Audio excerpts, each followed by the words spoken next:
2 minute এর মধ্যেই শুভ্র তুষারের গোলক ছুঁড়ে ঘায়েল করতে হবে প্রতিপক্ষকে। যে এই সময়ের মধ্যে তুষার গোলক ছুঁড়ে সবচেয়ে বেশি প্রতিদ্বন্দ্বীদের পরাস্ত করতে পারবে সেই হবে এই টানটান উত্তেজনাপূর্ণ খেলার বিজয়ী।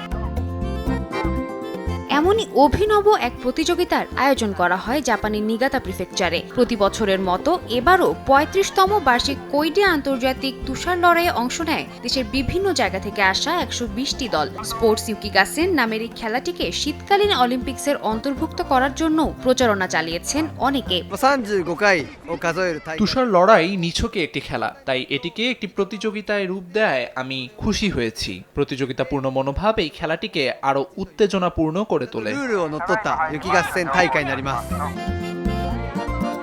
খেলার মাঠে নিজেদের পছন্দের দল এবং বন্ধুদের সমর্থনে জড়ো হয় শত শত মানুষ। আনন্দঘন পরিবেশে প্রতিযোগীদের দেখা যায় নিজেদের বাঁচিয়ে প্রতিপক্ষের দিকে বরফের গোলা ছুঁড়ে মারতে। যার গায়ে তুষারের গোলক আঘাত করবে তাকে বের করে দেওয়া হবে খেলা থেকে। এভাবে সবার শেষে যে খেলোয়াড় বাকি থাকবে তাকেই বিজয়ী ঘোষণা করা হবে।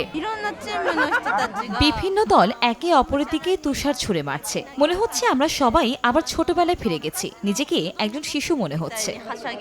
উয়োনোমা শহরটি জাপানের স্নো কান্ট্রি বা তুষারের রাজ্য নামে খ্যাত। এবছর সেখানে তুষারপাত হয়েছে রেকর্ড পরিমাণ। এতে স্বাভাবিকভাবেই জনজীবনের দুর্ভোগ বেড়েছে। এই অবস্থায় এমন খেলাধুলার আয়োজন স্থানীয়দের মনে আনন্দ এনে দিয়েছে। সাদিয়া তাসনিম, সময় সংবাদ।